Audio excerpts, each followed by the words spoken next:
Hey guys, let's have a check on the most basic and the most commonly used diagnostic instruments in the field of dentistry. These are the explorers, the mouth mirror and the tweezers.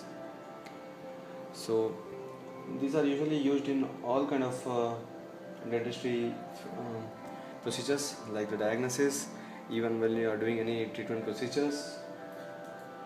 So one of the most commonly used instrument is this mouth mirror. Mouth mirror comes in two parts, that's the handle and the mirror separately. This can be separated,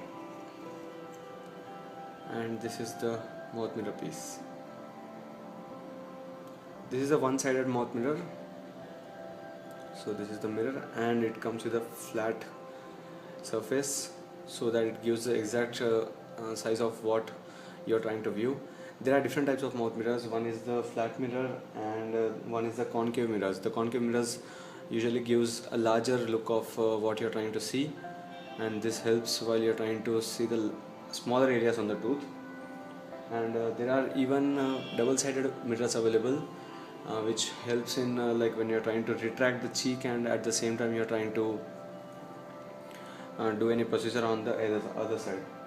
And there are different sizes of the mouth mirrors available, and the sizes range from 1 to 5, and these range from 16 to 24 mm. So size 1 is 16 mm, size 2 is 18 mm, size 3 is 20 mm, size 4 is 22 mm, and size 5 is the 24 mm.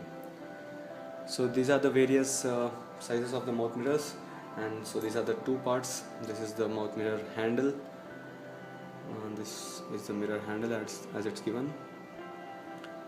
It comes with the screw area, and this is the hollow one, pretty good to handle, and this is the mouth mirror.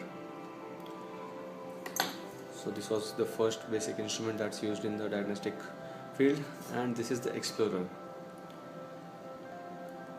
The explorer comes, one is the straight explorer that comes with one end and one side handle, but this is the two-sided explorer.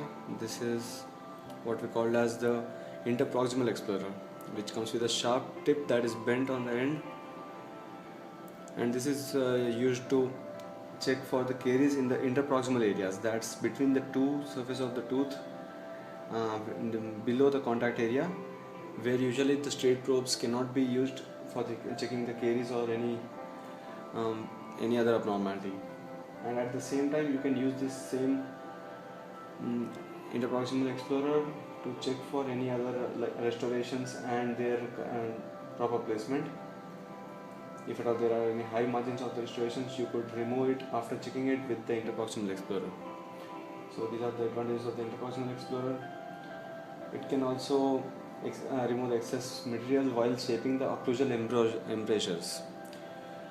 So this was the interproximal explorer, and on the other side you are seeing this is the arch explorer. It comes in a semicircle shape. This is the arch shape of the explorer. It comes on the other side of the interproximal explorer, and it's usually used to check for the caries and on the top of the tooth near the crown areas, and this is used for the proximal areas. So this is a two-sided explorer, and this is one of the commonly used diagnostic instrument that's called the tweezer. The tweezer is used to hold the cotton and any other tiny instruments, transfer it from the oral cavity to outside the mouth. So these tweezers are also called as dressing pliers.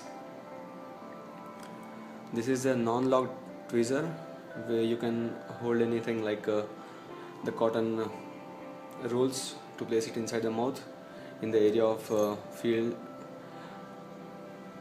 So this is how the tweezer comes to use, and there is a non-lock one. There are even locked tweezers available where you can get a correct grip or hold of the instrument that you are using or holding, and it doesn't slip out of the tweezer. So these are the most basic and commonly used diagnostic instruments in the field of dentistry. That's the mouth mirror, this is the tweezer, and this is the explorer.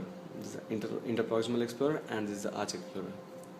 So keep watching the channel for other videos, other guides, and about the various other instruments. Thank you.